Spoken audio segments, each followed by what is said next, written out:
બીજું કોઈ નહીં, હું માતા ખોડિયાર પોતે આવું છું અને તમારા આખા પરિવારની સંભાળ રાખવા આવું છું. અને હે મનુ, તારા એ ડોડિયાની વસ્તીને કહી દેજે કે વર્ષોના વાણા વાઈ ગયા, પણ મને ખોડિયારને તમે ભૂલી ગયા છો ને.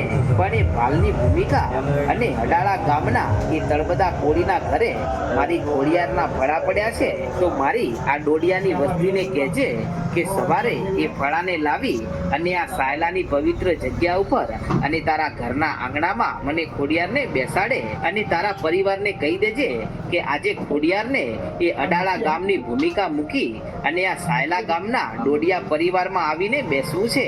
અને એ તળબદા કોળીના ઘરેથી મારા ફળાને હવે લાવી દેજો. અને આટલું કહી અને મારી મોમડિયાની ખોડિયાર ત્યાંથી ચાલ્યા ગયા. અને આમ કરતા કરતા રાત વીતી અને દિવસ ઉગ્યો અને પ્રભાતનો પોર થયો ને ત્યારે આ મનુબાએ એમના આખા પરિવારને ભેગો કરી અને આ વાત કરી કે હે મારા પરિવારજનો, આજે રાત્રે મને ખોડિયાર સપને આવી હતી અને કહેતા હતા કે હું ડોડિયા પરિવાર